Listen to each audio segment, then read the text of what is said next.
Right. Hi everyone. Good morning. Good morning, sir.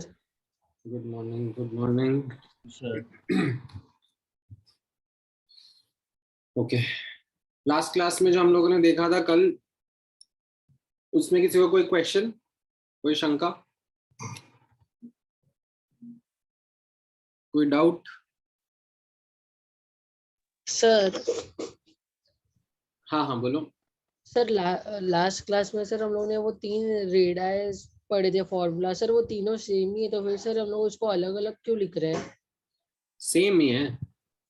हाँ sir, मतलब वो radius of metallic covalent radius और sir vendor wall. कैसे sir same है?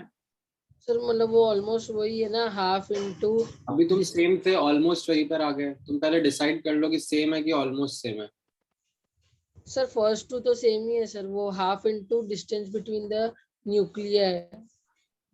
अच्छा, फॉर्मूला सेम है but distance between nuclei same रहता है क्या? नहीं सर। तो फिर हाँ सर। डिपेंडिंग ऑन कैसा बॉन्ड रहेगा बिटवीन एटम्स, राइट, उनके बीच में क्या बाइंडिंग फोर्स है, the atoms can be at a greater distance or a smaller distance, right? Yes, That sir. is why अगर कोवलेंट बॉन्ड है बिटवीन एटम्स, तो जो हम लोग रेडियस रिपोर्ट कर रहे हैं उसको कोवलेंट रेडियस बोल रहे हैं। जो मेटालिक रेडियस है, ठीक है, मेटालिक रेडियस में जनरली वी कंसिडर कि overlaps aren't as great as covalent, ठीक है, रिलेटिवली कम ओवरलैप रहता है, तो उसको हम लोग मेटालिक रेडियस बोल रहे हैं। समझ में आया? हाँ sir. All right, any other question? Sir नहीं, मुझे सर। डाउट है। हाँ बोलो। सर आपने डी ब्लॉक के एक्सेप्शन में बोला था कि वो लोग n-1 डी में ऐड होते हैं, इसके लिए 0.85 का शील्डिंग होता है। Sir last electron D block में ऐड होता है तो फिर बाद में उनका जो शील्डिंग होता है वो 0.35 ही होता है ना? इलेक्ट्रॉन नहीं, आउटर इलेक्ट्रॉन पे शील्डिंग कैलकुलेट करते हैं। Yes sir. आउटर इलेक्ट्रॉन कौन सा है? आउटर इलेक्ट्रॉन एस का है। बस समझ में आ गया अभी? नहीं निधीश, तुम्हारी आवाज नहीं आ रही है। सर हाँ sir screening effect is inversely proportional to Z effect. नहीं, स्क्रीनिंग इफेक्ट से जेड इफेक्टिव आता है। Z effective is equal to Z minus sigma, ठीक है। तो ये जो सिग्मा है, this is like cause, this is effect. Yes.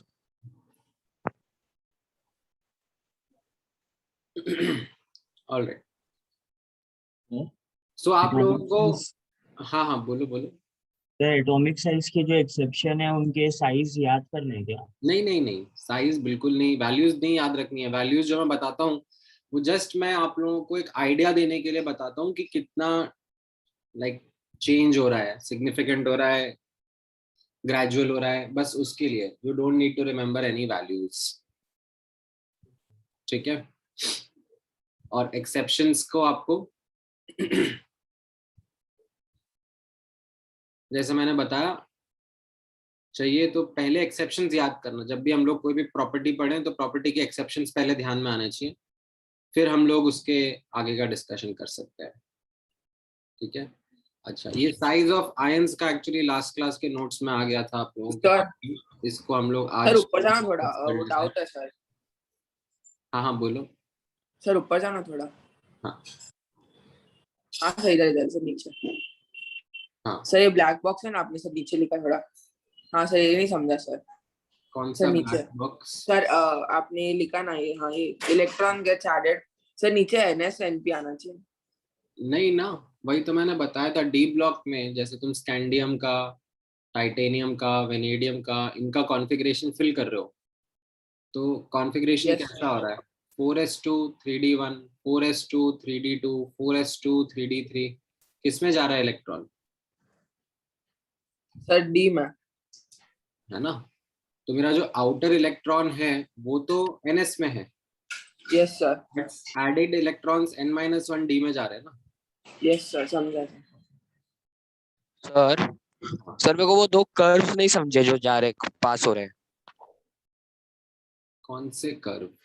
Sir. ऊपर ये सर, ये एक और वो ऊपर वाला दो। क्या है, क्या वो मतलब what is it that the graph is showing? Y sir axis पर क्या है? सर वाई एक्सिस में मेटालिक रेडियस दिया है, एक्स एक्सिस पे इंक्रीजिंग एटॉमिक नंबर। ठीक है, और फिर वो जो रेड वाले लाइन पे एलिमेंट्स है वो कौन से एलिमेंट्स हैं?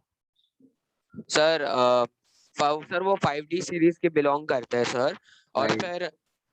फिर और उनके नाम है HG, AU, PP, IR, OS, ठीक है, RE। ठीक है। और ग्रीन वाले किसको बिलोंग करते हैं? 4D series. राइट, तो ये हमारा जो पीरियोडिक टेबल है, राइट, ये जो हम लोग पीरियोडिक टेबल पढ़ते हैं उसमें ये 3D सीरीज और 4D सीरीज और 5D सीरीज रिप्रेजेंट करी जा रही है यहाँ पर। हाँ सर। तो अब क्या नहीं समझा इसमें? सर वो कर्व कैसे पास हुआ, मतलब ये सर ये 4D और 5D में आपने एक्सेप्शन लिया सर, 3D में का नहीं समझा एक्सेप्शन। सेम ही तो है तीनों का, मैंने एक ही तो क्लस्टर बना के हाईलाइट किया हुआ है। तो यहाँ पर हम लोग फोकस कर रहे हैं across a period, across a period size decrease होना चाहिए था, एंड हाँ यहाँ सर। पर what we are observing is that towards this part size increase हो रहा है। तो ये एक्सेप्शन हो गया ना, ध्यान रखने लायक। हाँ हाँ सर। अगर ये ग्राफ जो है वो ऐसे का ऐसे ही रहता तो ठीक था, नॉर्मल ट्रेंड हाँ होता। हाँ सर। तो अब ये एक्सेप्शन ध्यान में रखना है आपको।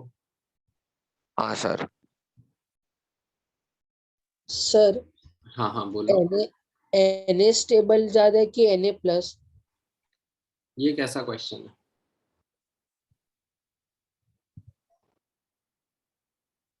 ये कहाँ से आया?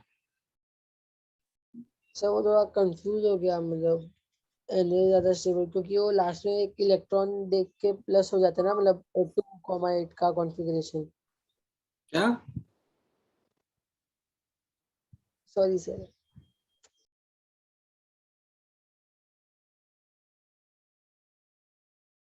समझा ही नहीं, मतलब तुम्हारा क्वेश्चन ही नहीं समझा। मैं पूछ रहा हूँ सर, Na ज्यादा स्टेबल है कि Na+, मतलब आयन की एटम, मतलब वो। ऐसा देखो, स्टेबिलिटी वाला जो पॉइंट होता है ना, स्टेबिलिटी का जो क्वेश्चन होता है, ये वर्ड बहुत खतरनाक वर्ड है केमिस्ट्री हाँ में। ये वर्ड आपके दिमाग में घूमता रहेगा, ठीक है? ऑर्गेनिक इनऑर्गेनिक में, like there will be so many question जब आप स्टेबिलिटी डिस्कस करोगे, क्या स्टेबल है, क्या कम स्टेबल है, क्या ज्यादा स्टेबल है। तो जो ये हाँ स्टेबिलिटी वर्ड होता है ना, ये बहुत ज्यादा कॉन्टेक्स्ट स्पेसिफिक होता है। जब आप पूछते हो कि क्या ज्यादा स्टेबल है, क्या कम स्टेबल है, तो हम लोगों को उसके पीछे का कॉन्टेक्स्ट समझना पड़ना जरूरी होता है। ये सर। ठीक है, तो अभी इस चैप्टर में भी कुछ कुछ ऐसे क्वेश्चंस आएंगे जब मैं आपके साथ में डिस्कस करूंगा, स्टेबिलिटी रिलेटेड क्वेश्चंस रहेंगे। अगेन वो कॉन्टेक्स्ट पर डिपेंड करेंगे, ठीक है? एक जो सबसे यूनिवर्सल अंडरस्टैंडिंग है, सबसे बेसिक अंडरस्टैंडिंग है स्टेबिलिटी की, वो रहती है दैट अगर एनर्जी ज्यादा हो गई सिस्टम की तो स्टेबिलिटी कम हो जाती है। For a more stable system we want it to be of lower energy. ये एक यूनिवर्सल रूल याद रखेंगे, यस सर। ठीक है? बाकी फिर Sir, which law is this? Sorry, Sir, which law is this one, sir? No, the universal law. this is that elements or compounds, what we observe is that they tend to acquire lower energy state when given an opportunity. Okay, sir. ठीक है, you can think of it as a simplified or oversimplified version of second law of thermodynamics.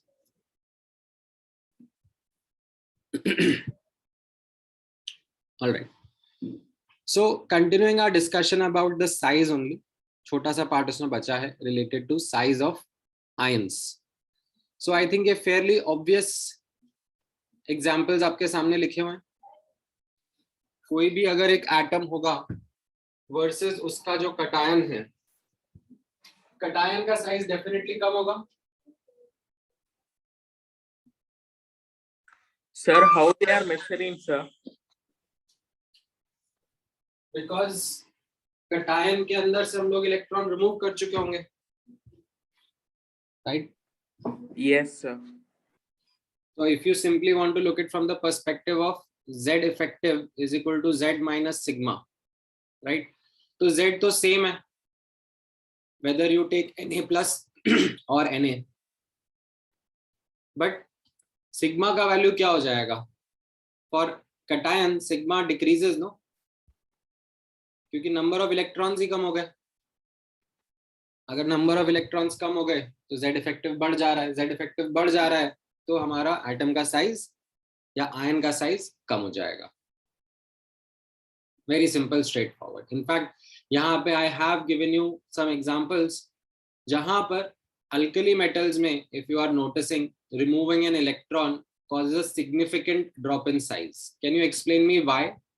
Is there some justification as to why there is a significant drop when we? Sir, हाँ, Z effective decreases. यहाँ पर एक और factor play कर रहा है ना. So also because the radius will decrease. Sir, The radius will orbital decrease. decreases. हाँ, Sir, because outermost So one energy level shell is is being lost, sir. complete shell gets removed, no? Remove. यहाँ पर Yes, sir. जो outer electron था that was some ns1, right? अब यहाँ पर n-1p will be your outer electron, right? noble gas configuration में like lower shell में आ जाएंगे, like पूरा का पूरा shell उड़ जाएगा, right? अच्छा, then anions के केस में भी आप same thought process से जाओगे.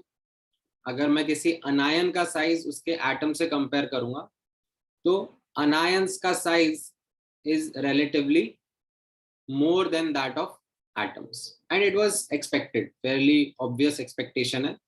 Same reason यहाँ पर क्या हो जाएगा that Z तो वही का वही है but sigma बढ़ जाएगा, right? Sigma भी बढ़ जाएगा and you can say that accommodating more electrons becomes more challenging for an atom, so it would increase its size to accommodate more electrons because the electrons are going to repel each other, right? So यहाँ पर आप notice करोगे that even in halogens when one electron is added,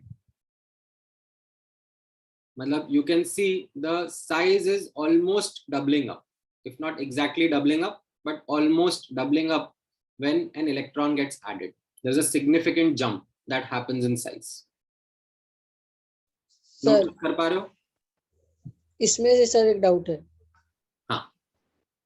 sir जो मतलब size of anion होता है, मतलब sir उसमें तो इलेक्ट्रॉन जो ऐड होगा सर वो तो वही ऑर्बिटल में होगा या फिर वो ऑर्बिटल का जो लाइन होगा उसके ऊपर होगा ना सर, तो फिर सर उसका साइज कैसे इंक्रीज हो सकता है? मतलब Like, why are you so much stuck with the concept of Bohr's model? Do we have orbits when we talk about the new model of atom? Yes sir, Orbits होते हैं कि orbitals होते हैं? Orbitals होते हैं sir. ठीक है, सबसे पहली चीज तो तुम ये अपने स्टेटमेंट में करेक्ट करो, ठीक है? Okay sir. दूसरा जो तुम्हारा क्वेश्चन है आप उसको इस तरीके से बोल सकते हो कि हमने जो इलेक्ट्रॉन ऐड करा वो तो सेम प्रिंसिपल क्वांटम नंबर में ऐड करा. हाँ सर. दैट इज ओके, ठीक है? यस But सर. अगर again if I look at Z effective which is Z minus sigma, तो यहाँ पे आपको समझ में आ रहा है कि सिग्मा बढ़ जाएगा, Z effective कम हो जाएगा जिसकी वजह से साइज बढ़ जाएगा. हाँ सर, ये सुनना आ रहा है. ठीक है, अब यहाँ पर मैं आपको बताना चाह रहा हूँ that over and above that also यहाँ पर there is a significant jump that happens in the size. So it is not just the screening which increased but also maybe the repulsions between the electrons also play an important role Okay, sir. that result in such a significant jump. Yes, sir. ठीक है? Yes, sir. Sir, So आप इस तरीके से किसी भी atom और उसके आयंस के साइज तो कंपेयर कर सकते हो. Now sometimes you can also compare size of isoelectronic ions as well. They might not look like to be in the same period or same column. However, their size can be compared. एक attempt low, try to come up with an answer कि इसमें किसका size छोटा किसका size बड़ा होगा. So what is isoelectronic isoelectric? का meaning? What is what? Isoelectronic. Isoelectronic मतलब same number of electrons. sir, हाँ. in case of ions, will they use van der Waals radius for measuring the radius of the atom? नहीं.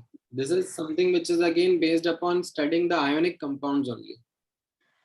तो ये जैसे NaCl compound बना तो उसमें भी कैसा रहता है, क्रिस्टलाइन स्ट्रक्चर रहता है, एक regular pattern of arrangement of cations and ions रहेगा. तो again what they will do is find the distance between nearest neighbours and then come up with an answer of what is to be calculated as the ionic radius. Sir, but it is a mixture, right? Like Na and Cl. तो वो जो distance होगा वो Na plus ion और Cl minus ion के सम के जैसा होगा. फिर वो और ऐसे सोडियम के और आयंस एनालाइज करेंगे, right? And then based upon that they will come up with a statistically significant sample size and come up with an argument for the size of sodium ion. Okay, sir. In your example, F is the largest, right? नहीं, यहाँ पर notice करना, देखो Z सबका आपको पता है atomic number. Yes, sir. अब सिग्मा वैसे तो मैं कैलकुलेट नहीं कर रहा हूँ बट सबका कॉन्फ़िगरेशन सेम ही है, NS2 NP6. Yes, sir. So it has to be same because the configuration is exactly same, right? So if I call But then, Z effective तो क्या रहेगा, Z effective which is Z minus sigma, that should be in an increasing order because Z ज्यादा है, sigma कम, sigma same है. तो अगर Z effective बढ़ रहा है तो साइज क्या हो जाएगा, कम हो जाएगा. So, sir, N3 is the largest, right? Right. N3 minus ion would be the largest one, right? Sir ये Z इफेक्टिव वाला समझाओ ना सर. Z इफेक्टिव वाला क्या समझाऊं, तुम्हारी आंखों के सामने क्या लिखा हुआ है? सर इंक्रीजिंग ऑर्डर में क्यों है सर? हाँ, ऊपर पढ़ो ना एक एक करके, तुम बीच बीच में ऐसे जोन आउट क्यों हो जा रहे हो? नहीं सर, इधर ही हूँ, मतलब समझ में नहीं आया हम लोगों को. समझो ना एक बार, तुम्हारी आंखों के सामने हमने ऊपर से नीचे गए ना. हाँ सर. तो क्या है, पहली रो में क्या लिखा हुआ है? सर एटॉमिक नंबर लिखा हुआ है. और दूसरी रो में? सिग्मा सेम ही है सबका. तो Z माइनस सिग्मा क्या होगा, अभी मैथ्स करके दिखाऊं मैं तुम्हें? No sir. अगर सिग्मा सेम होगा तो Z बढ़ेगा तो Z इफेक्टिव नहीं बढ़ेगा? हाँ सर. तो फिर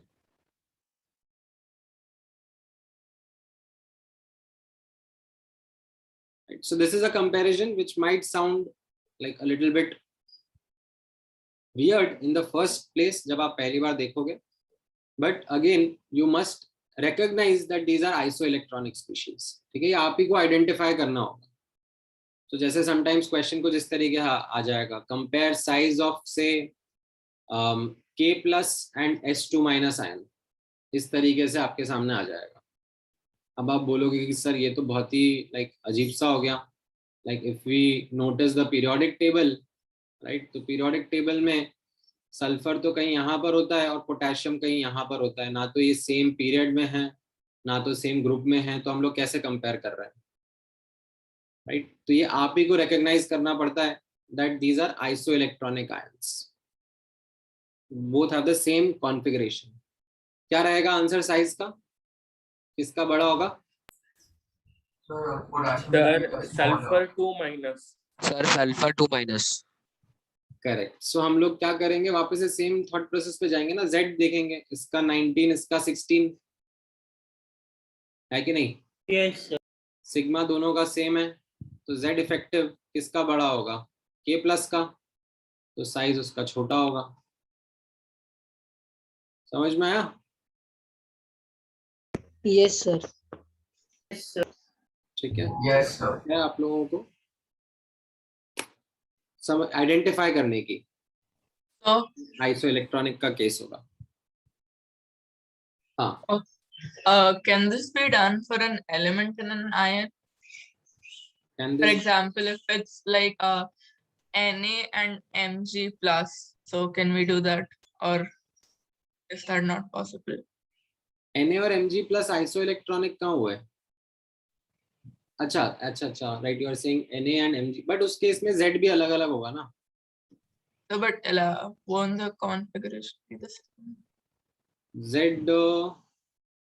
नहीं, Z अलग अलग है ना। Z Na के अंदर 11 है,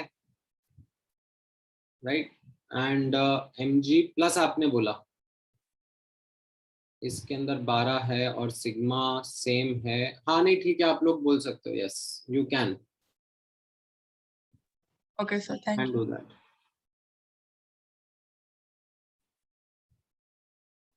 ठीक है। आइसो इलेक्ट्रॉनिक मतलब same number of electrons, same number of electrons, ठीक है। ऑलराइट, अब इसमें दो एक्सेप्शंस हैं जो कि मैं आपसे बोलूंगा याद रखने के लिए आयंस के साइज में। वैसे तो there are some other exceptions also that come along, but अभी के लिए please remember these two important exceptions. एक है हाइड्राइड आयन और फ्लोराइड आयन के बीच में। जनरली तो हाइड्रोजन क्या बनाता है? H+ आयन बनाता है, but when it combines with say certain alkali metals, sodium hydride for example compound जो बनता है उसमें सोडियम प्लस कटायन होता है और H- अनायन होता है, इसको हम लोग हाइड्राइड आयन कहते हैं, राइट। नाउ इन जनरल अगर मैं आपसे पूछता हाइड्राइड आयन और फ्लोराइड आयन F- आयन, तो इसके बीच में आपका क्या थॉट प्रोसेस होता? Like you would be in general saying कि फ्लोराइड आयन का साइज ज्यादा है, ठीक है। क्यों? Because you would be noticing the configuration of fluoride, you would be saying कि इसका 1s2 2s2 2p6 configuration है, सेकेंड शेल में इलेक्ट्रॉन्स फिल हो रहे हैं, whereas H- में तो सिर्फ 1s2 configuration है। That would have been your general understanding, right? For example, if I would have asked you F-, Cl-, Br-, I-, इनमें कैसा साइज रहता है? You would have said कि सर जैसे इंक्रीजिंग ऑर्डर में रहेगा size, which is your normal expectation and that is also what is observed as well, ठीक है। बट यहाँ पर ये एक एक्सेप्शनल केस है, आपको ध्यान में रखना रहेगा that hydride ion H- ion is greater in size as compared to fluoride ion, right? So smallest anion का जो status है that is associated with fluoride ion, not hydride ion। सबसे पहले तो आपको एक्सेप्शन याद रखना है, ठीक है। अब इसके पीछे का रीजन भी रहता है, there is some reason, some rational that is given in the text books, but I find that reason और rational not very robust, not very sound. It is like one of explanation, ठीक है। उसमें what they talk about is something in terms of like electron to proton ratio. So they say कि यहाँ पर ऐसे जो hydride ion है इसमें एक ही प्रोटॉन है और उसके अराउंड 2 इलेक्ट्रॉन्स अकोमोडेट कर पाना, होल्ड कर पाना चैलेंजिंग हो जाता है for the ion, and as a result the size is larger. Fluoride में यू हैव 9 प्रोटॉन और उसके अराउंड 10 इलेक्ट्रॉन्स प्रेजेंट है, तो they are still very well accommodated by those protons, this is the kind of explanation or justification that is mentioned. However, not a very sound justification. So even if you don't write that justification, it's okay. I want you to highlight this exception though. ठीक है, इसको ध्यान में जरूर रखना. That hydride ion और fluoride ion में hydride ion actually बड़ा होता है, fluoride ion छोटा होता है. ठीक है. A similar such observation is in the case of Li plus and Mg2 plus. This is also something which is a weird exception to remember by, right? अगर मैं आपको in general ऐसे पूछूं Li plus ion, Na plus ion, K plus ion, Rb plus, right? तो कैसा हो रहा है यहाँ पे? Down the group क्या हो जा रहा है? Size बढ़ रहा होगा. That is your general understanding. ठीक है. In fact, अगर मैं अल्कलाइन अर्थ मेटल्स में भी जाऊंगा, बेरिलियम 2+, मैग्नीशियम 2+, कैल्शियम 2+, स्ट्रोंशियम 2+, तो क्या हो रहा होगा? साइज बढ़ ही रहा होगा, राइट? Na+ और Mg2+ के बीच में हम लोगों ने देखा अभी किसका साइज बड़ा होता है? अभी जस्ट थोड़ी देर पहले देखा था सर सोडियम का. Sir Na+. Iso electronic species है ये. ठीक है. इसमें कई बच्चे क्या करते हैं, कई बच्चे ध्यान नहीं देते हैं. वो बोलते हैं कि सर अरे across a period left to right तो साइज डिक्रीज होता है, हमने तो यही पढ़ा था. बट राजा वो चीज किसके लिए ट्रू थी? एलिमेंट्स के लिए. यहाँ पे नोटिस करना ना, ये मैंने ये थोड़ा पूछा है कि Na एटम और मैग्नीशियम एटम में किसका साइज बड़ा किसका साइज छोटा. अच्छा, एक्चुअली वैसे तो वही ट्रेंड मिल जाएगा, यहाँ पे भी साइज डिक्रीज ही होता है लेफ्ट टू राइट. ठीक है, यहाँ पे भी वही ट्रेंड ही मिल रहा है. However, यहाँ पे जो एक्सेप्शन मैं आपको हाईलाइट करा रहा हूँ Li+ और Mg2+ के बीच में, ठीक है, वो थोड़ा सा वियर्ड कंपैरिजन है because they are not in the same period, they are not in the same group, they are not even isoelectronic. ठीक है. But what would have been your general expectation? Your general expectation would have been कि size Mg2+ का ज्यादा होना चाहिए. Yes, sir. Right. However, what we find is that Li+ का size is almost similar, थोड़ा सा ज्यादा होता है as compared to Mg2+. तो ये भी आप ध्यान में रखें. ठीक है. So is there a reason or even a number? Sorry. Sir, we are not comparing between isotopes, atomic size. No. Okay, So sir. I had a doubt. So aluminum ion will be smaller than Mg ion, so it will also be smaller than the lithium ion, right? Yeah. Sir, you have given the example of sodium hydride, so it is also applicable for potassium hydride, Yeah. which you have. Yes, sir. Yes. Yes. Okay, sir.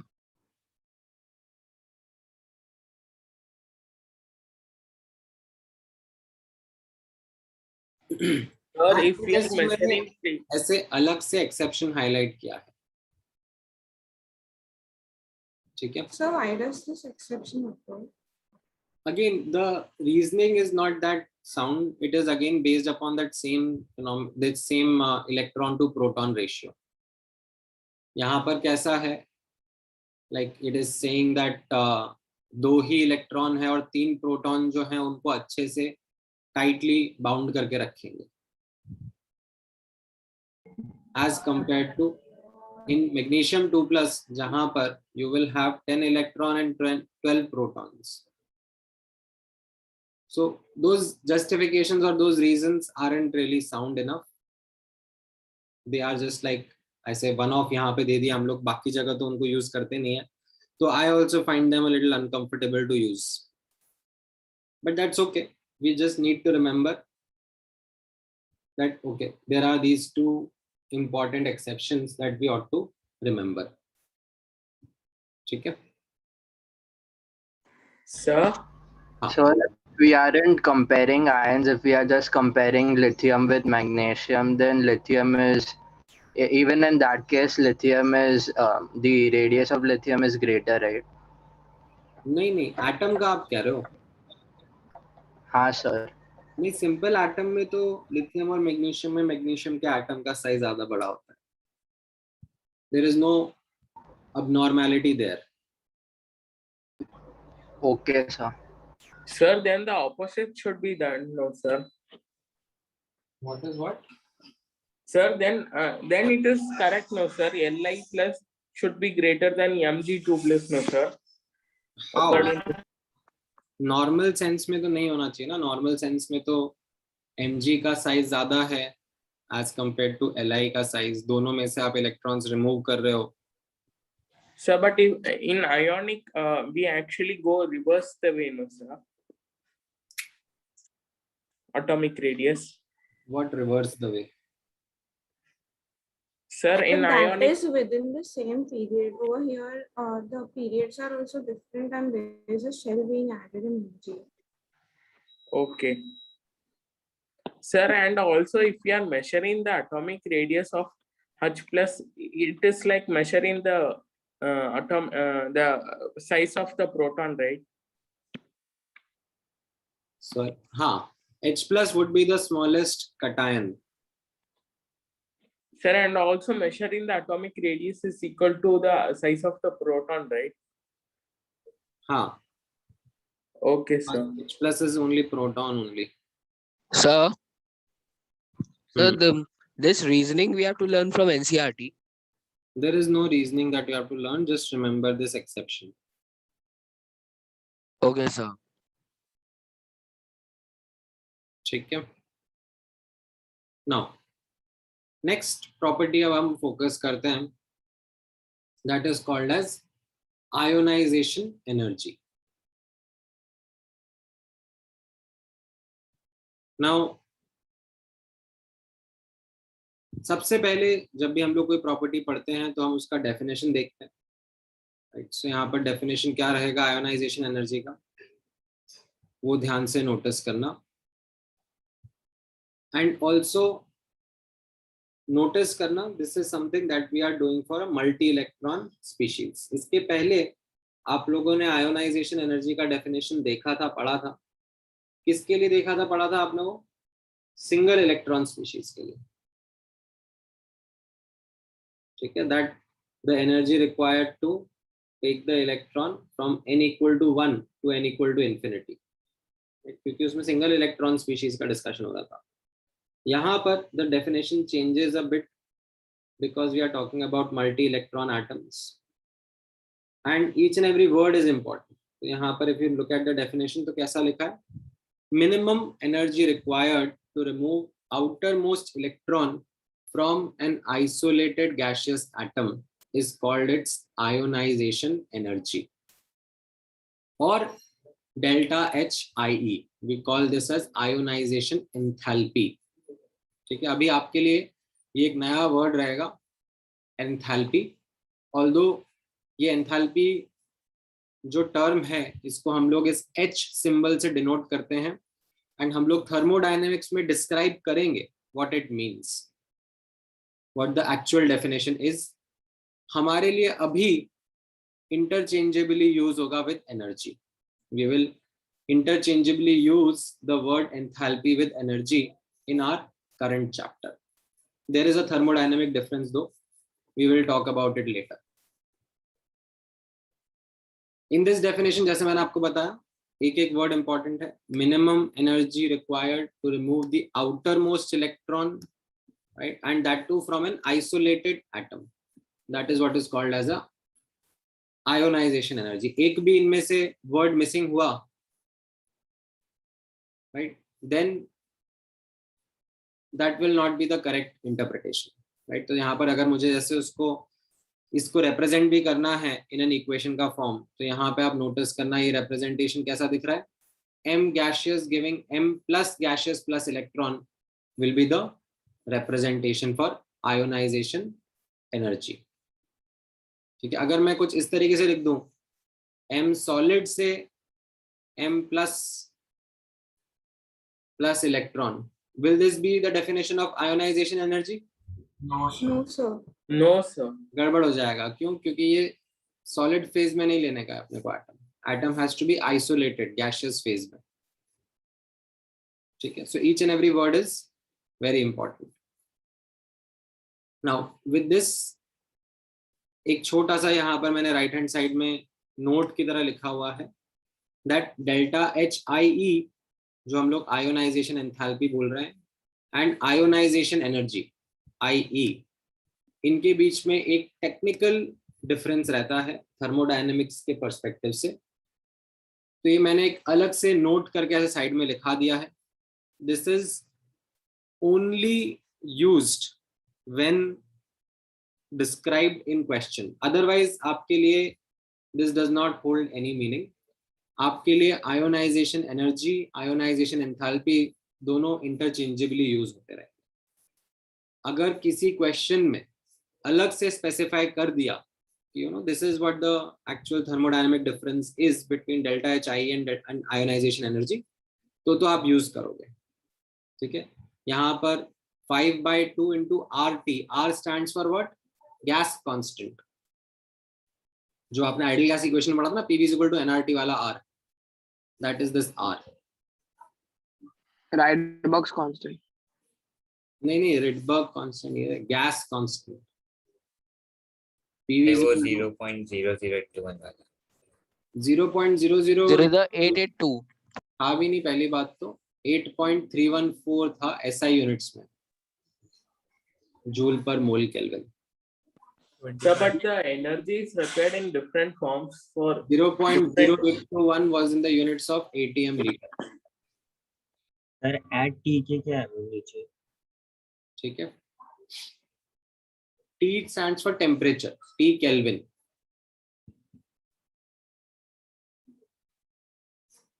ठीक है. Now coming back to the more important aspect, जो हम लोग definition देख रहे हैं यहाँ पर, definition of ionization energy and how it is written, how it is described in form of an equation. तो ये equation समझ में आ रहा है आपको?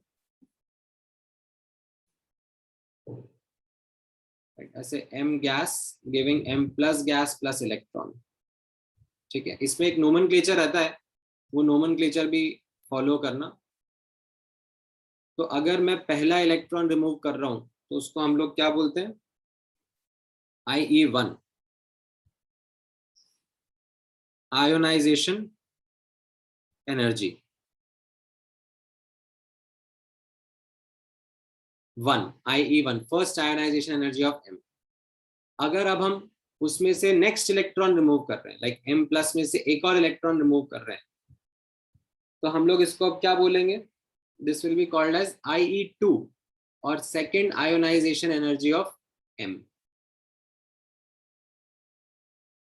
or it can be also called as first ionization energy of M plus, IE1 of M plus. Then अब मैं M2 plus में से एक और इलेक्ट्रॉन रिमूव कर रहा हूं, तो what should I call this? M2 plus में से if I remove one more electron, what should I give this as a name? IE. third IE of Third. third Second IE of The M third plus. IE of M Second or ionization second energy of IE of M plus. Sir, Or IE1 first IE of M2 plus. Right. ठीक है. So ये तीनों नाम चलेंगे इसके लिए. Right. You can call this as first ionization energy of M2 plus, right? या फिर second ionization energy of M plus, या फिर third ionization energy of M. ठीक है. जो ज्यादा यूज होंगे वो यही वाले यूज होंगे. हम लोग एलिमेंट के रेस्पेक्ट में ही बात करते हैं टिपिकली. ठीक है. First ionisation energy, second ionisation energy, third ionisation energy, these are the ones which are used often. But अगर कल को कुछ ऐसा लिखा भी आ जाए, ठीक है, कि आयन का सेकेंड आयोनाइजेशन एनर्जी या आयन का फर्स्ट आयोनाइजेशन एनर्जी, तो आपको समझ में जरूर आना चाहिए. अच्छा, यहां पर नोटिस करना, if I right something like this, Mg is giving Mg3 plus plus 3 electron. तो यहां पर ध्यान से नोटिस करना, दिस इज नॉट IE3,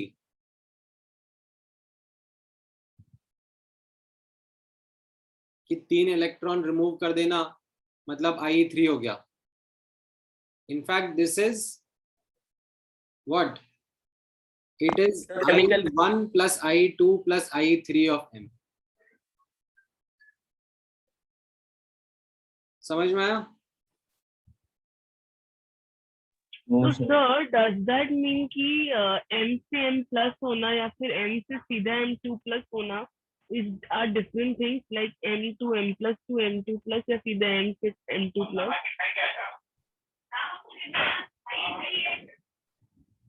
दोबारा बोलो।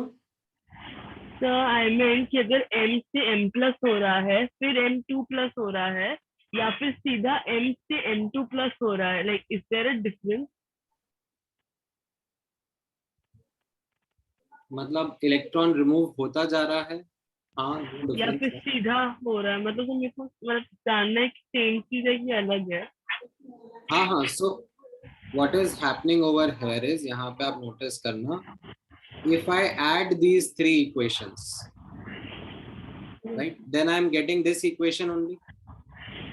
Yes sir. Right, so if I add the 3 ionization energies, I1 plus I2 plus I3, right, that is what is represented by this equation. The ionization energy required to remove the 3 electrons will be I1 plus I2 plus I3 of M. ठीक है? तो basically मेरे को ये पूछना था कि जितना एनर्जी लगेगा 2 इलेक्ट्रॉन को साथ में निकालने में, will that be equivalent to going from M to M plus to M plus? Yes. Thank you. ठीक है, so ये जो that means it's the same reaction except that it's faster, right? नहीं नहीं नहीं नहीं इसमें देखो, speed of reaction is not a matter of discussion. ठीक है, what is a matter of discussion over here is that these energies, they are like, you can say, gravitational potential energy का आपने एग्जांपल पढ़ा होगा कि अगर let's say मुझे ये ग्राउंड लेवल से बॉल को इस हाइट तक, h1 हाइट तक लेके जाना है, कितना एनर्जी लगेगा? mgh1 है ना, पोटेंशियल एनर्जी का इंक्रीज इतना लगेगा। अगर मुझे h2 हाइट तक लेकर जाना है, ठीक है, तो कितना लगेगा? mgh2, right. और अगर यहां से यहां पर लेके जाना है h1 से h2, तो कितना लगेगा? mgh2 minus h1. mgh2 minus h1. तो कैन यू सी दैट इनका sum is equal to this one? Yes sir. तो वही थॉट प्रोसेस यहाँ पर है, दैट दिस एंथैल्पी और this energy that we are talking about is, इसको हम लोग बाद में एक नाम देंगे और बोलेंगे इसको state function. This is the state function, यानी कि if you go from A to B to C or you go directly from A to C, right, the path doesn't matter, the amount of energy required has to be same. समझ में आया? Thank you sir. तो अगर हम लोग यहाँ पर finally M से M3 प्लस जा रहे हैं, मैं डायरेक्टली लिख दूं या ऐसे स्टेप बाय स्टेप लिख दूं, the amount of energy required is same only. Clear है? Sir, the energy is in the form of heat energy, sir. नहीं, वो यहाँ पर फोटोन के फॉर्म में आएगा ना। ये मैंने यहाँ पर एक्चुअली एक लिंक डाला है आप लोगों के लिए, बाद में ऑब्जर्व करना, आफ्टर द क्लास नोट्स में एम्बेडेड रहेगा। This is like the link relating to how ionisation energies are measured. Okay, so what we do is we take a sample and we throw photons of different frequency in that sample and see which photons are able to create ions. So those are able to tell us that these are the ionization energies. Okay. Sir, ठीक है? Sir हाँ. Sir m का second ionisation energy मतलब m IE1 plus IE2 हो जाएगा फिर? नहीं. m का second ionisation energy is m में से दूसरा इलेक्ट्रॉन निकालना. पहला इलेक्ट्रॉन निकल गया है, फिर दूसरा इलेक्ट्रॉन निकालना. That is what the second तो आयोनाइजेशन. ये थर्ड केस में IE3 के केस में ऐसे सब ऐड क्यों हो रहे हैं? ये IE3 नहीं है ना. That is what I said. ये एक मिसकंसेप्शन दिमाग से निकालना जरूरी है. This is not IE3. IE3 क्या था m का? ये वाला था. IE3 माने M2 प्लस से M3 प्लस. ओके. और इधर m से सीधा M3 प्लस. हाँ. सो Okay, ध्यान से सुनना वर्ड्स. IE3 माने थर्ड इलेक्ट्रॉन निकालना, ना कि 3 इलेक्ट्रॉन निकालना. समझ में आया? यस सर, समझा. लिख लेते हैं यहाँ पर. ऐसे कई बार याद नहीं रहता. ठीक है, मैं यहाँ पर ऐसे लिख लेता हूँ. IE3 is removing third electron. ठीक है, and not removing 3 electrons. समझ में आया? याद रखोगे? Yes sir. Yes sir. तो ये नोमेनक्लेचर है, ध्यान में रखना पड़ेगा. Of course, now Sir, is ionization energy equal to the value of Z effective? what? Sir, ionization. कद्दू और आलू सेम चीज होती है क्या? नहीं सर, मतलब लाइक Z effective इलेक्ट्रॉन पे लग रहा है तो इतना ही एनर्जी चाहिए होगा ना इलेक्ट्रॉन को बाहर निकालने के लिए. You can say that it is related to it, but it is not the same thing ना. एक एनर्जी है, एक न्यूक्लियर चार्ज है. Sir, but the value will be same, right? That is electrostatic force, right? ऐसी बातें कर रहे हो तो मतलब बिल्कुल ही एकदम ग्रेविटेशनल पोटेंशियल एनर्जी और व्हाट शुड आई से फोर्स ऑफ ग्रेविटी, क्या दोनों सेम होती हैं? No, sir. तो फिर Sir, I mean the numerical value. हाँ, तो मैंने न्यूमेरिकल वैल्यू तो पूछा तुमसे. ग्रेविटेशनल पोटेंशियल एनर्जी और gravitational force are both the same values.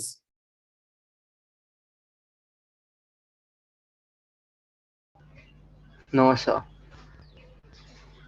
They are related to each other. अगर ग्रेविटेशनल पुल ज्यादा होगा तो ग्रेविटेशनल पोटेंशियल एनर्जी भी ज्यादा होगी, राइट?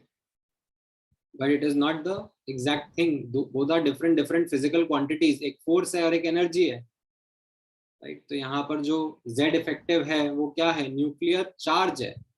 कितना चार्ज एक्सपीरियंस कर रहा है. And ionization energy is the definition जो मैंने आपको ऊपर लिखाया, बताया, समझाया. ठीक है. अच्छा, यहाँ पर Yes, sir. नोटिस करना दैट आयोनाइजेशन एनर्जी का जो डेफिनेशन है वो कैसा रहता है. सॉरी, यूनिट्स जो है वो क्या रहेगा? कॉमनली हम लोग ऐसे इलेक्ट्रॉन वोल्ट पर एटम में बोल देते हैं, या फिर SI यूनिट्स में अगर बोलना होगा तो it should be in kilo joule per mole, right? So what is the simple inter conversion? ये आप लोगों ने एटॉमिक स्ट्रक्चर चैप्टर में देखा होगा, इसको ध्यान रखना. That 1 EV per atom is equal to 96.5 kilo joule per mole. ठीक है. नाउ अब आयोनाइजेशन एनर्जी क्या होता है, उसका डेफिनेशन और उसका नोमेनक्लेचर, ये दो चीजें हमें समझ में आई हैं. ठीक है. एक और छोटा सा एस्पेक्ट है जो कि I think you will be able to appreciate and understand that ये जो मैंने नोमेनक्लेचर बताया आपको कि एक एटम में से अगर हम इलेक्ट्रॉन निकालते जाएंगे तो हम लोग उसको I1, I2, I3 इस तरीके से नाम देंगे. तो कोई सा भी एलिमेंट हम लोग जब लेते हैं तो उसके लिए successive ionisation energies are always in increasing order. मतलब एक एटम में से मैंने एक इलेक्ट्रॉन निकाल लिया, राइट, तो एटम क्या हो गया, पॉजिटिव आयन हो गया। तो अब उसमें से मुझे और इलेक्ट्रॉन रिमूव करना पड़ेगा, तो और जान लगेगी और एनर्जी लगेगी, बिकॉज वो अब पॉजिटिवली चार्ज स्पीशीज हो गया ना। पॉजिटिवली चार्ज में से नेगेटिवली चार्ज इलेक्ट्रॉन निकालने के लिए तो I will have to overcome greater force, I will have to supply greater amount of energy, right. तो जैसे अब अगर मैं आपसे बोलूंगा आयोनाइजेशन एनर्जी ऑफ Mg, जिसको हम लोग I1 ऑफ Mg बोल सकते हैं, या फिर ionisation energy of Mg plus, this can also be called as what, IE2 of Mg, right? So you can clearly see that IE2 will be greater than I1, ठीक है। In fact I can यहाँ पर put ऐसे double arrow for IE3। IE3 के case में कैसा हो जा रहा है, और ज्यादा एनर्जी लग जाएगी, राइट, बिकॉज इलेक्ट्रॉन कहां से रिमूव होगा अब, फ्रॉम द सेकेंड शेल, पहले में थर्ड शेल से रिमूव हो रहा था। So successive ionisation energies are always in increasing order, ठीक है, ये ध्यान में रखोगे। सर एग्जैक्टली डबल एनर्जी लगती है क्या IE3 के लिए? नहीं नहीं नहीं, ऐसा एग्जैक्टली डबल नहीं होता।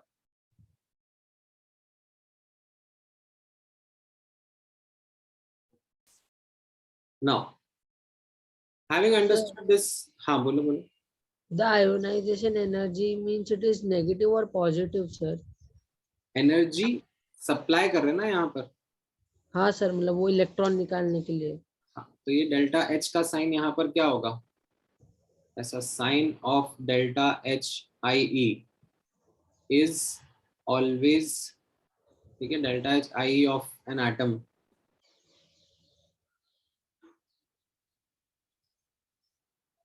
is always sir positive, right? This is always energy supplied because it's energy supplied, or you can say energy absorbed, ठीक है Sir. हाँ Sir, suppose if for fluorine, if an electron comes and goes into the fluorine atom, how much that we'll get some energy, right? Sorry? Sir, actually, suppose an electron is there present and fluoride is present. When the electron enters into the fluorine atom, and that is a separate discussion. We will do it in another property that is called as electron gain. Okay, sir. अभी उसका discussion नहीं करेंगे। Okay, sir. Now, अब यहाँ पे factors affecting ionization energy भी notice करना।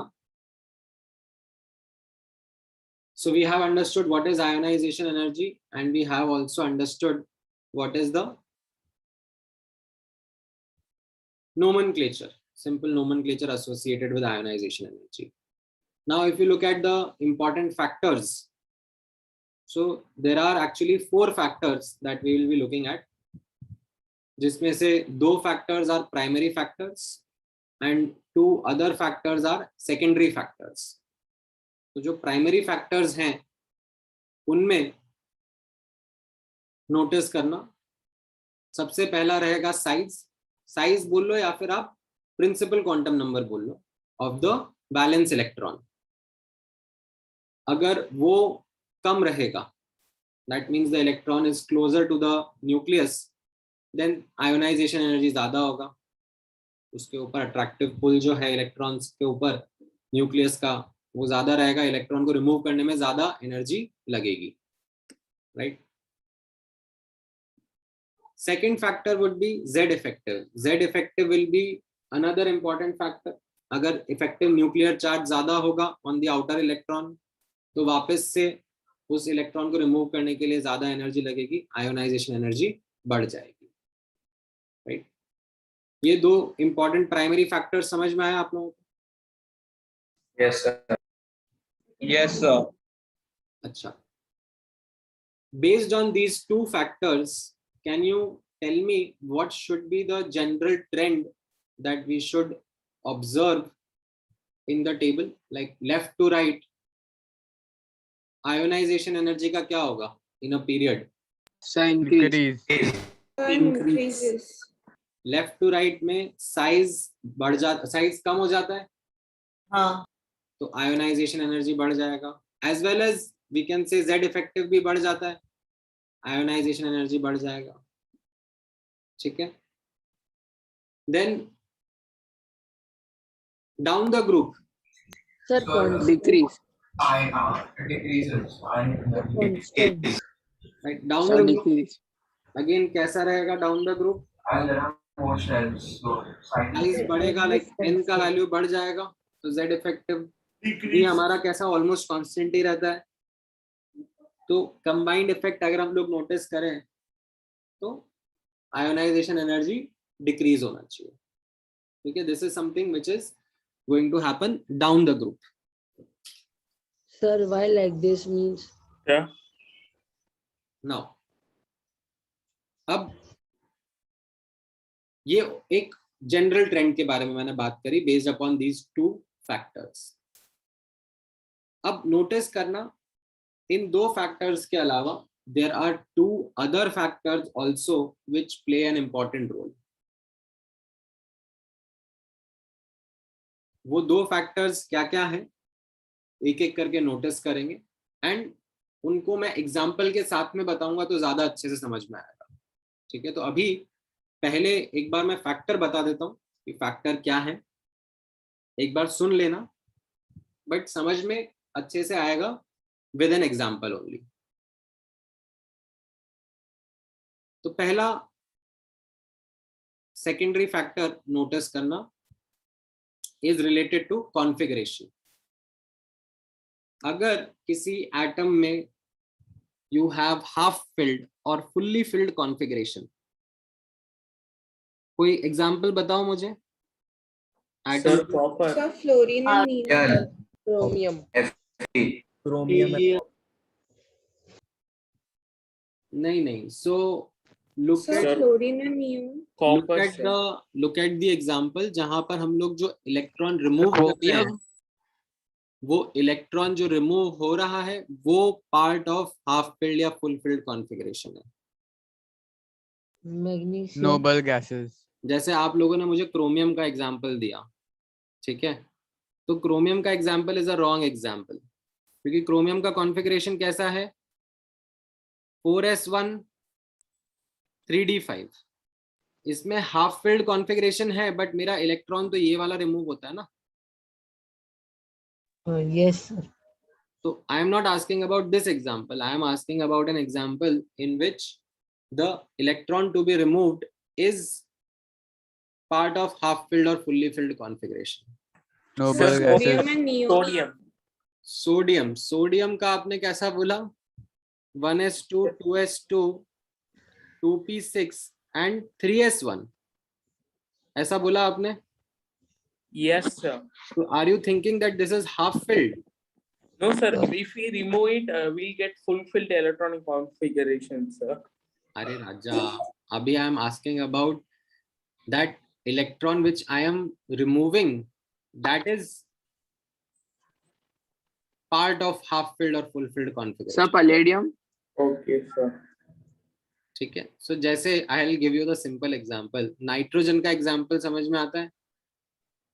Sir, nitrogen का Sir, fluorine. 1s2 Yes, sir. 2s2 1s2 2s2 2p3. 2p3, right. तो इसमें से जो मेरे को इलेक्ट्रॉन रिमूव करना है, is that part of half filled configuration? Yes sir. Yes, sir. Electron sir. यहीं से रिमूव करूंगा ना, 2p से, राइट। या फिर I could have taken the example of से नियॉन, राइट। इसमें से अगर मैं इलेक्ट्रॉन रिमूव करना चाहूंगा तो वो किसका इलेक्ट्रॉन रहेगा? फुल्ली फिल्ड कॉन्फ़िगरेशन का। Fully filled. Fully filled. Yes sir. तो what this third point is saying is that अगर हम लोग जो इलेक्ट्रॉन रिमूव करना चाह रहे हैं वो हाफ फिल्ड या फुल फिल्ड कॉन्फ़िगरेशन का पार्ट हुआ, तो उस इलेक्ट्रॉन को रिमूव करने में थोड़ा ज्यादा एनर्जी लगता है, राइट। सो यहाँ पर नोटिस करना पॉइंट कैसे लिखा हुआ है, हाफ फिल्ड और fully filled electronic configuration, that is यहाँ पर extra stability of electron present in half filled और fully filled configuration would result in an increase of ionisation energy. Sir, you mean orbitals, sir, half filled or full filled? Orbital नहीं, सब shell. हाँ, सब shell, okay sir. ठीक है sir. ये जो अच्छा sometimes students have this also as a doubt कि सर सोडियम एटम जो है 1s2 2s2 2p6 3s1 sir ये भी हाफ फिल्ड है। How many students believe this is half filled? Sir है हाफ फिल्ड और Sir, it is fully not half filled filled. का discussion जो है, ठीक है, half filled and fully filled का discussion is only applicable when we talk about p orbitals या d orbitals या f orbitals। s orbital के लिए half filled या fully filled does not make any sense। Do you remember why? Yes, sir. ये जो half filled या fully filled की जो एक्स्ट्रा स्टेबिलिटी के बारे में बात करी जाती है वो बोली जाती है ना, it is associated with the concept of exchange energy. ऐसा कुछ पढ़ा था एटॉमिक स्ट्रक्चर में? Yes, sir. In Yes, this sir. to exchange ये energy. s ऑर्बिटल जो है ये थोड़े ना कुछ एक्सचेंजेस शो कर पाता है, लाइक ये जो s ऑर्बिटल का इलेक्ट्रॉन है it will not be the same energy as other orbitals, तो इसका electron is not going to show any kind of exchange energies, तो it is not a half filled और a fully filled scenario. ठीक है, तो ये चीज आगे ध्यान रखना that Sir, so L cannot be equal to 0. so whenever we talk about half filled and fully filled configurations in future, it is from the perspective of p orbital या d orbital या f orbital। ठीक है, s orbital के लिए कभी भी half field या fully filled कोई सेंस नहीं बनाता, राइट। आप मुझे ये नहीं बोलोगे कि सर मैग्नीशियम का सर जो कॉन्फ़िगरेशन है that is sir fully filled 1s2 2s2 2p6 और सर 3s2 पूरा फुल्ली तो हो रहा है, ये फुल्ली फिल्ड है, नहीं, this is not the correct interpretation.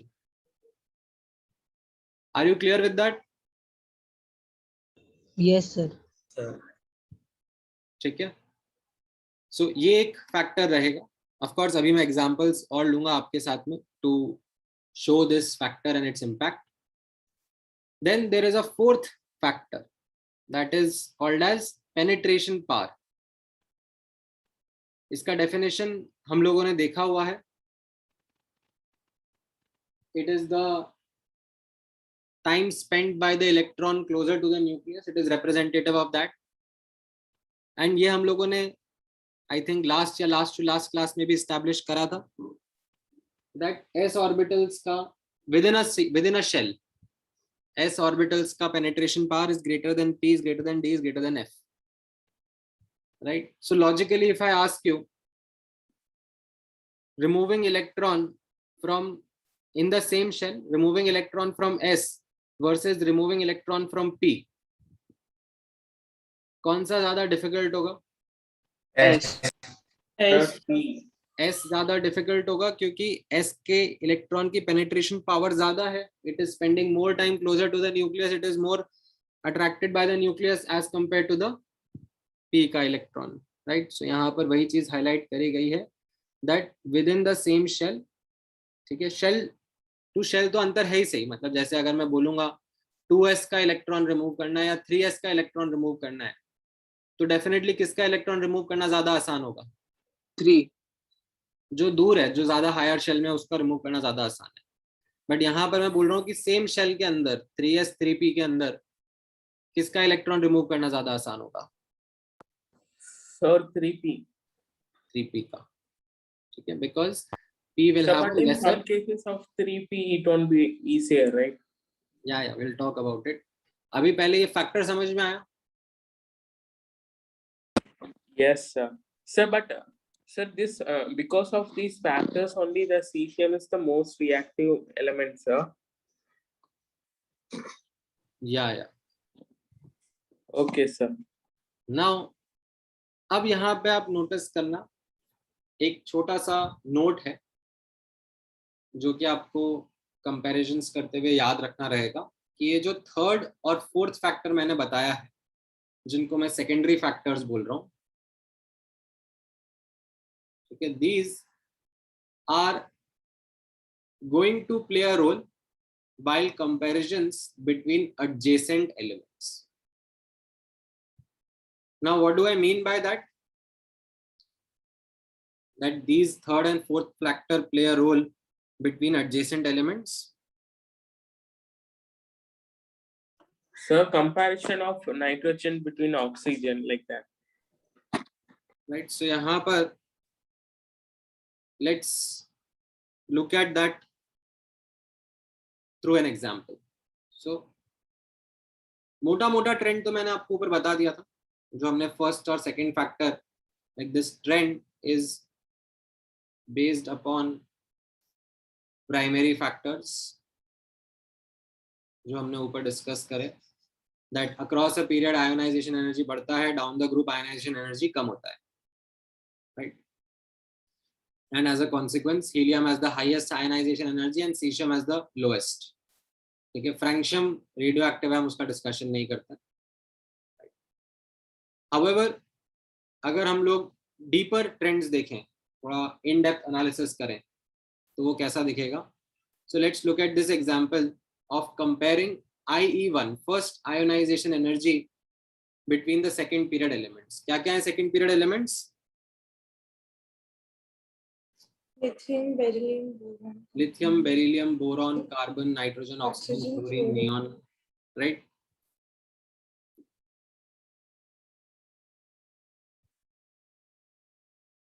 अब जो जनरल ट्रेंड है वो तो यही था कि left to right ionisation energy बढ़ना चाहिए,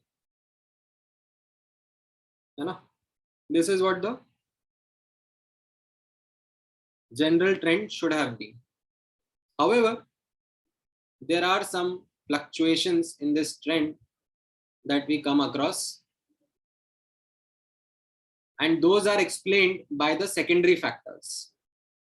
कैसे? आप नोटिस करना, एक बार इनका कॉन्फ़िगरेशन देख लेते हैं. Is everyone comfortable with the configuration of these elements? Outer electrons configuration.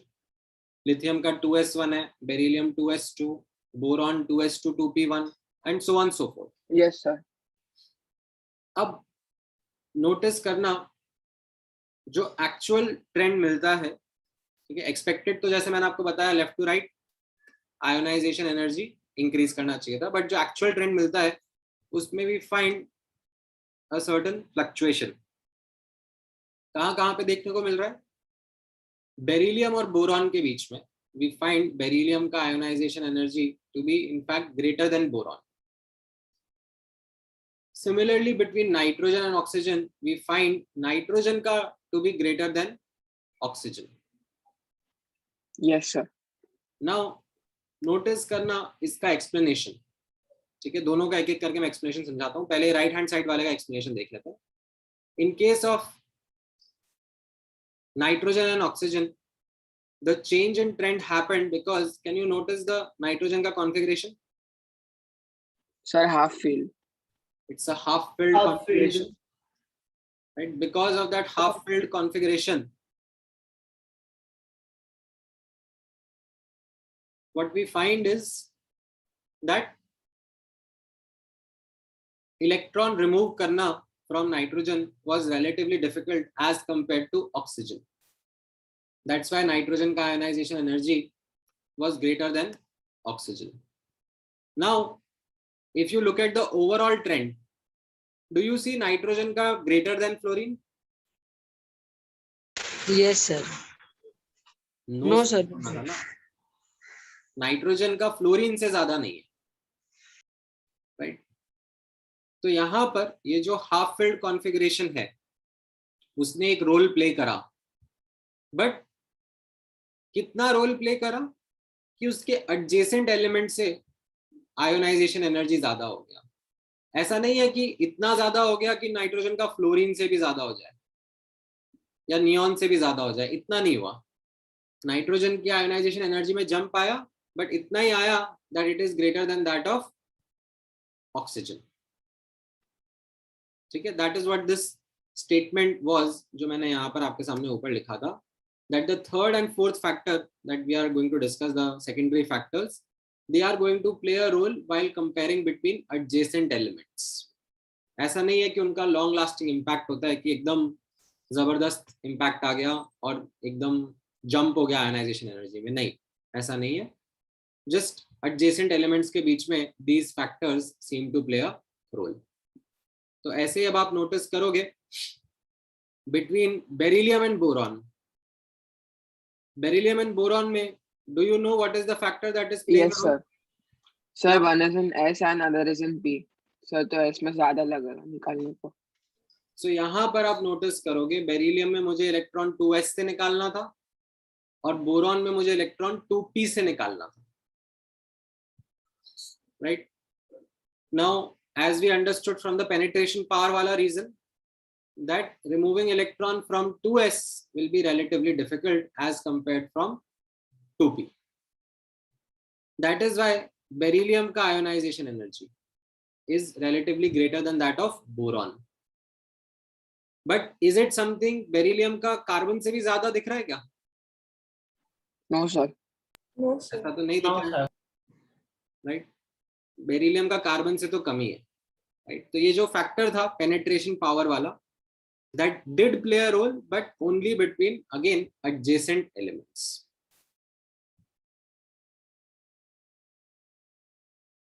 ठीक है? फुल्ली फिल्ड भी थोड़ा रोल प्ले करेगा ना? नहीं राजा, मैंने क्या बोला, s ऑर्बिटल में there is nothing like fully filled. अच्छा yes sir, sorry, yes sir. ठीक है सर वो जो नोट मुझे Sir, 2 is also half filled, हाँ, no? अभी एक एक करके अब डिस्कस करते हैं डाउट्स आपके। सबसे पहले कौन बोलेगा? Sir. Sir, actually, carbon actually it's an exception, right? Because in actually losing electron would be very difficult, and also gaining electron would be very difficult, no sir? मतलब ये आपने कहीं पढ़ा है या आपने मन से बोल दिया? Sir, in 10th we studied, no sir, that carbon and its compounds, that chapter. तो उसमें क्या पढ़ा था आपने? Sir, removing an electron from carbon, it's very difficult, like that. मतलब that is something which you would have studied maybe in a general sense, general context, but what you are seeing over here is what is the comparison of ionization energy. Okay sir. Sir, हाँ बोलो। not able to understand the note. Not able to understand what? The note. कौन सा वाला note? ये वाला note ना जो यहाँ पे लिखाया था। हाँ sir. हाँ, इसी नोट को एक्सप्लेन करने के लिए हम लोग ये एग्जाम्पल देख रहे हैं। ठीक है, ये नोट पहले एक बार ध्यान से पढ़ लो, क्या लिखा है इस नोट के अंदर? The third and fourth factor of the secondary factor will sometimes play a role while comparing between adjacent elements. Right, कौन सा है थर्ड एंड फोर्थ फैक्टर? ये half filled full field configuration वाला एंड पेनिट्रेशन पावर वाला, right? ये जो factors है ये कहाँ पे रोल प्ले कर रहे हैं अपना? Between adjacent element. Adjacent word का मीनिंग समझ में आता है?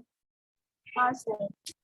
मतलब आजू बाजू वाले एलिमेंट्स। तो यहाँ पर अब आप नोटिस करोगे that when we are looking at this example, हम लोग आयोनाइजेशन एनर्जी कंपेयर कर रहे हैं between these second period elements. तो एक जनरल एक्सपेक्टेड ट्रेंड क्या है?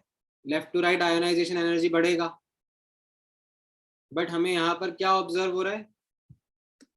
This is the actual trend. We are observing that there are some fluctuations. What are those fluctuations? Beryllium का बोरॉन से ज्यादा दिख रहा है एंड नाइट्रोजन का ऑक्सीजन से ज्यादा दिख रहा है। Now what is the explanation? for this fluctuation? The explanation is the secondary factors. जैसे यहाँ पर कौन सा secondary factor काम आ रहा है explanation में? थर्ड और हाफ फील्ड। अरे हाफ फील्ड। हाँ बोलो बेटा, क्या कह रहे थे, कौन सा आ रहा है? The third one, half field configuration वाला। एंड यहाँ पर लेफ्ट हैंड साइड पर penetration power, fourth one. Penetration power वाला, राइट, कि यहाँ पर जो 2s से इलेक्ट्रॉन निकालना है वो ज्यादा डिफिकल्ट है एज कम्पेयर टू 2p से इलेक्ट्रॉन निकालने। ठीक है, अब वो जो नोट है वो यही बता रहा है कि यहाँ पर जो फैक्टर ने रोल प्ले किया वो एडजेसेंट एलिमेंट्स के बीच में ही प्ले करा। ठीक है, ऐसा नहीं हो गया कि बेरिलियम का आयोनाइजेशन एनर्जी कार्बन से भी ज्यादा हो गया, क्योंकि यहाँ पर बेरिलियम में इलेक्ट्रॉन 2s से निकालना है और कार्बन में भी 2p से ही निकालना है। तो you might be tempted to say कि अरे यहाँ पर भी पेनिट्रेशन पावर का रीजन लगा देते हैं कि 2s वाला electron will be difficult as compare to removing 2p वाला इलेक्ट्रॉन, बट वो नहीं करना है आपको। आपको क्या करना है, ये पेनिट्रेशन पावर वाला जो रीजन है, जो फैक्टर है, सेकेंडरी फैक्टर है, वो एडजेसेंट एलिमेंट्स के बीच में ही यूज करना है।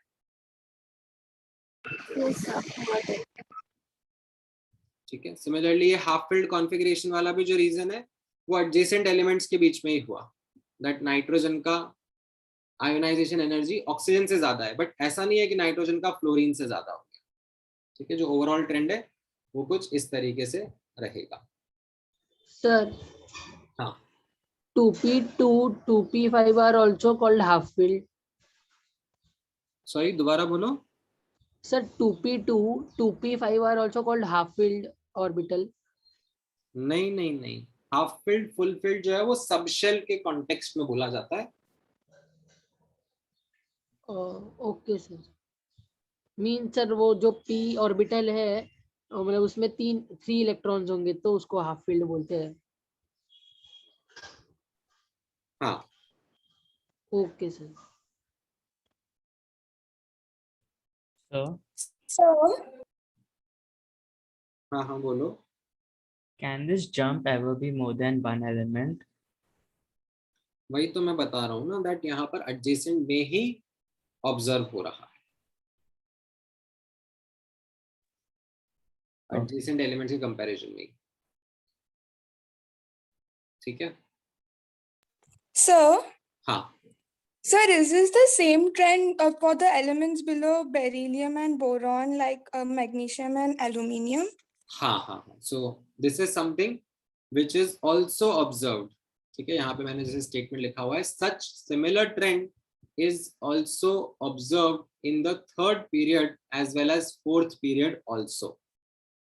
Third period में कैसे आ गए एलिमेंट्स, मैग्नीशियम और aluminium as well as phosphorus and sulfur, right. यहाँ पर जैसे ये बेरिलियम मैग्नीशियम है, ऑक्सीजन नाइट्रोजन है, तो इसकी जगह क्या क्या रहेगा, यहाँ पर एल्यूमिनियम, यहाँ पर मैग्नीशियम, राइट, यहाँ पर सल्फर, यहाँ पे फॉस्फोरस।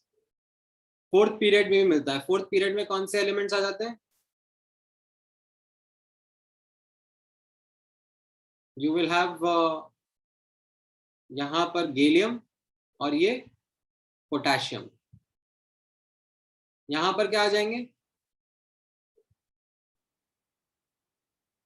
बताओ भाई। फोर्थ पीरियड में ऑक्सीजन के नीचे ओ स्टाइल से TdPO सेलेनियम आ जाएगा, और नाइट्रोजन के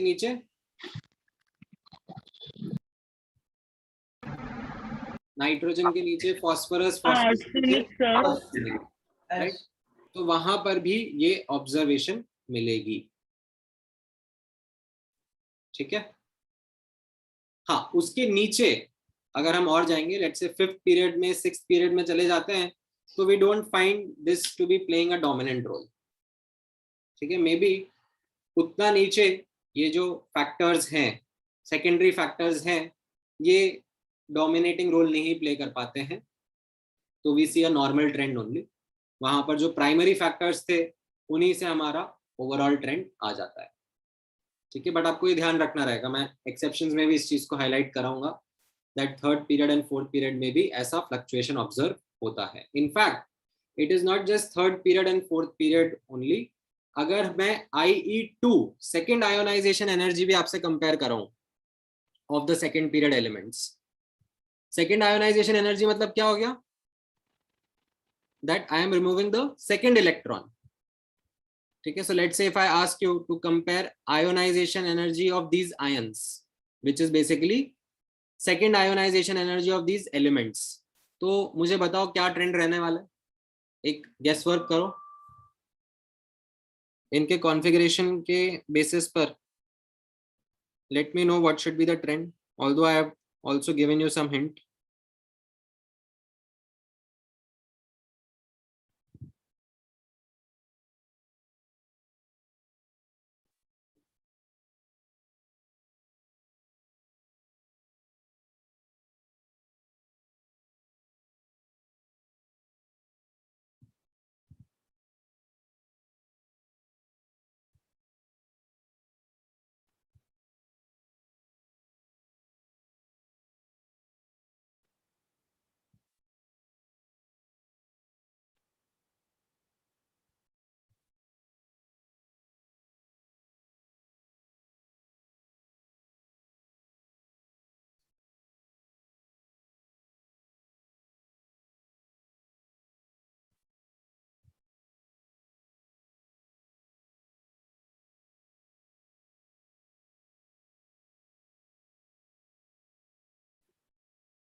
राइट, सो यहाँ पर कॉन्फ़िगरेशन देख लेते हैं अपन. कॉन्फ़िगरेशन तो ऐसा होगा क्योंकि हमने एक एक इलेक्ट्रॉन निकाल लिया है, सेकेंड आयोनाइजेशन एनर्जी के बारे में बात कर रहे हैं. तो ये 1s2 2s1 2s2 2s2 2p1 इस तरीके का कॉन्फ़िगरेशन रहेगा. अब यहाँ पर आप नोटिस करोगे दैट कहाँ पे फ्लक्चुएशन आ रहा है ट्रेंड में. बोरॉन प्लस और कार्बन प्लस के बीच में आपको दिख रहा है penetration power playing a role. Yes, sir. And oxygen plus and fluorine plus के बीच में दिख रहा है आपको half filled configuration playing a role. Yes sir. Right, तो एक्सपेक्टेड जो जनरल ट्रेंड था हमारा वो तो था कि लेफ्ट टू राइट बढ़ना चाहिए, बट यहाँ पे थोड़ा फ्लक्चुएशन आ जाएंगे. क्या फ्लक्चुएशन आ जाएंगे नोटिस करना. कार्बन प्लस और बोरॉन प्लस में बोरॉन प्लस का ज्यादा हो जाएगा एंड ऑक्सीजन प्लस और फ्लोरीन प्लस में ऑक्सीजन प्लस का ज्यादा हो जाएगा. ठीक है, अगेन जस्ट एडजेसेंट एलिमेंट्स के बीच में ये फ्लक्चुएशन ऑब्जर्व करने को मिलेगा. ठीक है, एंड देन एक छोटा सा सरप्राइज आपके लिए है दैट लिथियम प्लस का एक्चुअली इन सबसे ज्यादा ही हो जाएगा ionisation energy, because lithium plus में क्या हो गया actually an added thing happened कि उसमें पूरा का पूरा शेल ही उड़ गया. Now the electron has to be remove from the first shell. इन सब में से कहां से इलेक्ट्रॉन रिमूव करना पड़ रहा है? सेकेंड शेल में से. बट लिथियम में से कहां से रिमूव करना पड़ रहा है अब? फर्स्ट शेल में. Yes, that's a big jump that happens. जैसे आपको थोड़े टाइम पहले मैंने ऊपर बताया था ना कि जब हम लोग ऐसे Mg plus Mg2 plus right और Mg में से इलेक्ट्रॉन निकालने की बात कर रहे हैं तो सक्सेसिव आयनाइजेशन एनर्जी इंक्रीज कर रही है, लेकिन Mg2 प्लस में से इलेक्ट्रॉन निकालना would be much more difficult क्योंकि it had lost the outer shell. अब जो इलेक्ट्रॉन रिमूव हो रहा था वो इनर शेल में से रिमूव करना था, तो डेफिनेटली उसमें काफी ज्यादा एनर्जी लगती है. तो that's okay. If you weren't aware about this surprise, now it is there in front of you to understand, although our focus of discussion was more of understanding how the secondary factors are playing a role. अभी समझ में आ रहा है आप लोगों को? Yes, sir. Sir, in exam will we be asked to find the exceptions? Yes, of course. मतलब जो we should predict the exceptions. नहीं प्रेडिक्ट वगैरह नहीं करना है आपको. जो एक्सेप्शंस मैं आपको यहाँ पे बता रहा हूँ समझा रहा हूँ राइट, उनको आपको ध्यान में रखना है. अभी आपको ये थोड़ा ना पता था कि ये जो ट्रेंड है ये सिर्फ थर्ड और फोर्थ पीरियड में रहेगा, फिफ्थ पीरियड में नहीं ऑब्जर्व होगा. ये आपको थोड़ा ना पता था, ये तो मैंने बताया. आपको ये याद रखना है कि हाँ ये जो सेकेंडरी फैक्टर्स थे they did play a role and we saw them playing a role in the second period, as well as third period and fourth period, but fifth period में they didn't play a role. ये point आप थोड़ा predict कर सकते थे. Okay, sir. ठीक है, तो यहाँ तक का क्लियर है आयनाइजेशन एनर्जी का?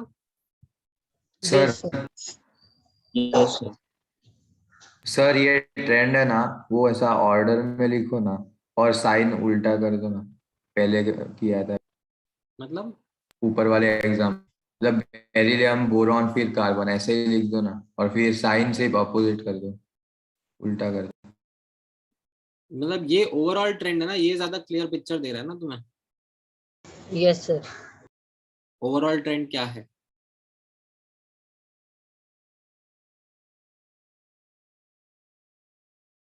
इट इज शोइंग दैट ये जो फैक्टर है ये एडजेसेंट एलिमेंट्स के बीच में काम कर रहे हैं. ऐसा नहीं हो रहा है कि बोरॉन का अब नाइट्रोजन से भी ज्यादा हो गया. सर एक बार सोडियम का IU2 बताओ ना. मतलब वैल्यू बताऊं? Electronic config. सोडियम का electronic configuration 1s2 2s2 2p6 3s1. हाँ सर, फिर IU2 क्या रहेगा उसका? रिमूविंग द सेकेंड इलेक्ट्रॉन, मतलब 2p6 में से एक इलेक्ट्रॉन रिमूव करना. पर सर ऐसा क्यों 2p6 में से? सर वो 3s1 क्यों नहीं? अरे तुम मतलब उसका क्वेश्चन पर सुने थे? हाँ सर, इलेक्ट्रॉनिक कॉन्फ़िगरेशन. नहीं, क्वेश्चन तुमने सुना ही नहीं, आंसर पे तुम डाउट रेज कर रहे हो. सॉरी, Na+ बोला था. दिव्या यहाँ ये पर समझ गया. नियॉन का आप नोटिस करोगे, नियॉन का सोडियम से कंपैरिजन नहीं हो पाएगा ना, वो अलग पीरियड में आ गया. ठीक है, यहाँ पर नियॉन के आगे कुछ भी नहीं है ना. Yes sir. Sir gallium liquid metal है. हाँ sir helium.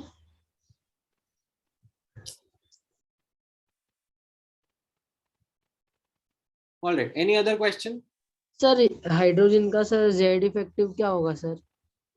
1. Sir, we should sir neglect मतलब neon, how right? We should do what?